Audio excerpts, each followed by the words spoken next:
Assalamualaikum warahmatullahi wabarakatuh. Kami dari kelompok terakhir ingin menjelaskan hasil diskusi kami yang berjudul Perang dan Perdamaian dalam Islam Perspektif Surat Al-Baqarah ayat 190.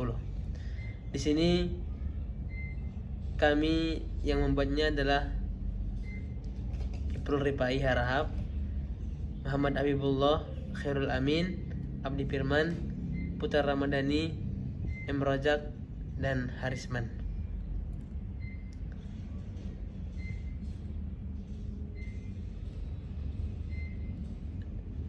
Yang melatar belakangi ialah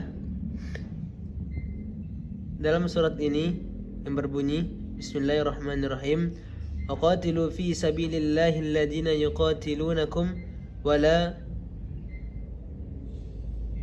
ta'tadu innallaha la yuhibbul mu'tadin.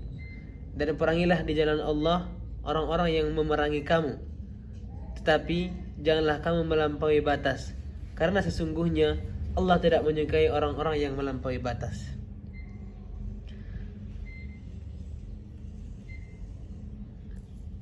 Tafsir Ijmali, ayat ini merupakan salah satu ayat yang menolak tuduhan bahwa Islam adalah agama pedang, agama yang tersebar melalui perang, seperti yang dikatakan sebagian orang. Dalam ayat ini ditegaskan bahwa kaum muslimin tidak dibolehkan memulai serangan.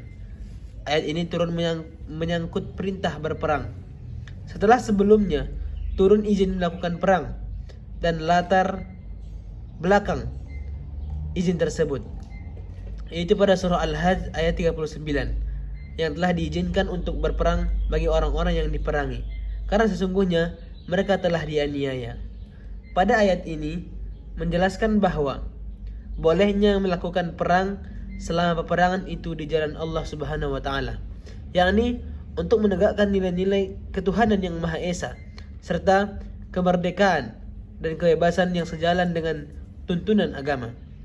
Ayat ini juga menjelaskan kapan peperangan dimulai, yaitu saat diketahui pasti bahwa orang-orang yang memerangi yang sedang mempersiapkan rencana dan mengambil langkah-langkah untuk memerangi kaum muslim atau besar-besar melakukan agresi.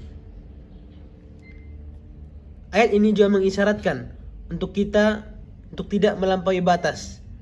Yang disebut melampaui batas adalah memerangi orang-orang yang dilarang untuk diperangi, dan dari kalangan orang-orang yang telah menjalin kerjasama dengan umat Islam, menyerang dengan tipu daya, menyerang mereka secara sebelum sampainya dakwah kepada mereka, lalu membunuh para perempuan, anak-anak, dan orang tua renta.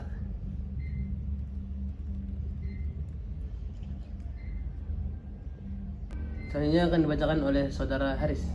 Fenomena. Yang pertama, perintah untuk mempertahankan diri. Ayat ini memperoleh umat Islam mempertahankan diri dari serangan musuh. Yang kedua, batasan dalam berperang. Ayat ini juga menekankan pentingnya tidak melampaui batas dalam berperang. Yang ketiga, penghormatan terhadap orang-orang yang tidak terlibat. Ayat ini melarang serangan terhadap orang-orang yang tidak terlibat dalam perang. Selanjutnya, aspek sosial. Yang pertama, konflik antar agama. Ayat ini sering dikaitkan dengan konflik antara umat Islam dan non-Muslim.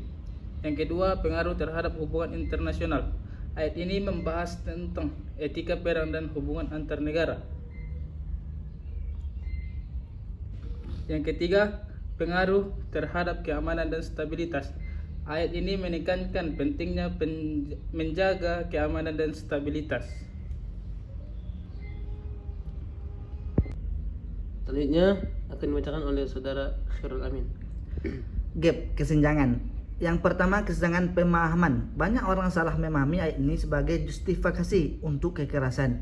Yang kedua, kesenjangan konteks. Ayat ini sering dipisahkan dari konteks historis dan sosialnya. Dan ketiga, kesenjangan aplikasi. Ayat ini tidak diaplikasikan secara tepat dalam kehidupan modern. Dan keempat, kesenjangan komunikasi. Kurangnya komunikasi efektif tentang makna ayat ini. Masalahnya, radikalisme. Pemahaman yang salah tentang ayat ini dapat memicu radikalisme. Dan yang kedua, kekerasan. Penggunaan ayat ini sebagai justifikasi untuk kekerasan. Dan ketiga, konflik. Ayat ini dapat memicu konflik antar agama dan antar negara. Dan keempat adalah stereotipik. Ayat ini dapat memperkuat stereotipik negatif tentang Islam. Yang kelima, kesalahpahaman. Pemahaman yang salah tentang ayat ini dapat memicu kesalahpahaman tentang Islam. Dan keenam, penggunaan ayat tentang tepat yang tidak tepat. Ayat ini digunakan untuk membenarkan tindakan yang tidak etis. Yang ketujuh, kurangnya pemahaman historis. Kurangnya pemahaman tentang konteks historis ayat ini. Oke, setelah kami menjelaskan tentang perang dan perdamaian dalam Islam, perspektif surat Al-Baqarah ayat 190. Tadi kita membahas tentang latar belakangnya, itu temanya, itu mana tentang peperangan tadi. Lalu yang kedua, kita juga membahas fenomena apa saja yang terjadi pada peperangan dahulu pada agama Islam. Lalu selanjutnya kita juga membahas tentang gap, yaitu kesenjangannya, dan juga beberapa masalah yang terjadi. Lalu kita juga membahas teori-teorinya, yaitu ada teori keagamaan, teori sosial, teori psikologi, dan teori pendidikan. Lalu kita juga membahas tentang tujuan, yaitu ada tujuan umum, tujuan khusus dari surah ini, dan tujuan akademis. Jadi setelah kita membahas semua ini, kami akan memberikan tutorial cara metode dalam menambahkan mendelainya pada file kami ini. Jadi kita tinggal buka aplikasi Mendeley. Mana aplikasi Mendeley? Aplikasi Mendeley ini nanti kita akan dimintai email, password, terus kita register. Terus kita masuk. Setelah masuk nanti kita akan diperlihatkan dengan halaman seperti ini, ya kan? Terus nanti kita tinggal pindah ke add saja, di add ini. Nanti di add ini kita mencari file yang akan kita buat mendelainya. Contoh ya, tadi kami sudah menambahkannya, yaitu ini file kami. Nah, ini dia. Ini file kami tadi tentang peperangan dalam Islam dan perdamaian dalam perspektif surah Al-Baqarah ayat 190. Jadi dari di sini kami mengambil di bagian memberikan contoh di bagian fenomenanya. Itu kami ini kan kita ambilnya dari jurnal. Jadi jurnalnya walaupun kita memakai jurnal dari orang lain, tapi kita tidak boleh mengcopy pastenya secara utuh, karena itu akan masuk dalam kategori plagiarisme atau plagiat ya. Lalu sini kami setelah kita mengcopy jurnal tadi, kita harus membuat lagi dengan bahasa kita sendiri agar tidak terjadi plagiat tersebut. Jadi setelah kami merevisi atau membuat dengan bahasa kami, lalu kami membuat mendelainya dan jadilah seperti ini. Nah, seperti ini. Itu nanti kita akan pergi ke referensi, terus nanti kita membuat, tinggal klik catatan kakinya, nanti dia akan otomatis muncul. Jadi kita tinggal menambahkan saja, lalu akan datang seperti ini. Nah, jadi mungkin sekian dari kami, lebih kurangnya mohon maaf jika masih banyak yang salah dalam penjelasan kami. Sekali lagi mohon maaf sebesar-besarnya. Sekian. Assalamualaikum warahmatullahi wabarakatuh. Selanjutnya akan dibacakan oleh saudara Habibi.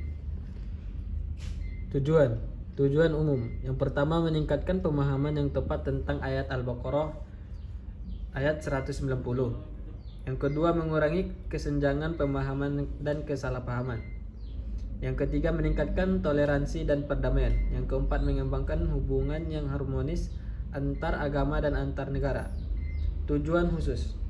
Yang pertama, memahami konteks historis dan sosial ayat Al-Quran Al-Baqarah 190. Yang kedua, mengidentifikasi tujuan dan prinsip syariah dalam ayat. Yang ketiga, mengembangkan pemahaman tentang jihad dan etika perang. Yang keempat, meningkatkan kesadaran akan pentingnya memahami ayat secara utuh. Kelima, mengurangi radikalisme dan kekerasan. Yang keenam, meningkatkan komunikasi efektif antar agama dan antar negara. Tujuan akademis. Yang pertama, mengembangkan penelitian tentang ayat Al-Baqarah 190. Yang kedua, meningkatkan pemahaman tentang tafsir dan fikih. Yang ketiga, mengembangkan kurikulum pendidikan agama yang komprehensif. Yang terakhir, meningkatkan kesadaran akan pentingnya pendidikan agama. Selanjutnya akan dibacakan oleh Saudara Putra Ramadhani. Teori keagamaan. Yang pertama, teori tafsir kontekstual, memahami ayat dalam konteks historis, sosial dan budaya. Yang kedua, teori maqasid syariah, mengidentifikasi tujuan dan prinsip syariah dalam ayat. Yang ketiga, teori fikih al-muamalah, mengembangkan pemahaman tentang hukum dan etika dalam berinteraksi. Selanjutnya, teori sosial.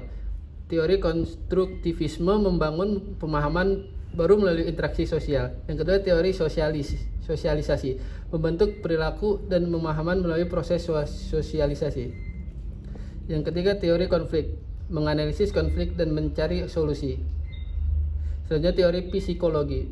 Yang pertama, teori kognitif, mengubah pemahaman dan perilaku melalui proses kognitif. Yang kedua, teori emosi, mengolah emosi dan mengembangkan empati. Yang ketiga, teori perilaku, mengubah perilaku menjadi conditioning. Selanjutnya, teori pendidikan. Teori pembelajaran aktif, meningkatkan pemahaman melalui aktivitas belajar.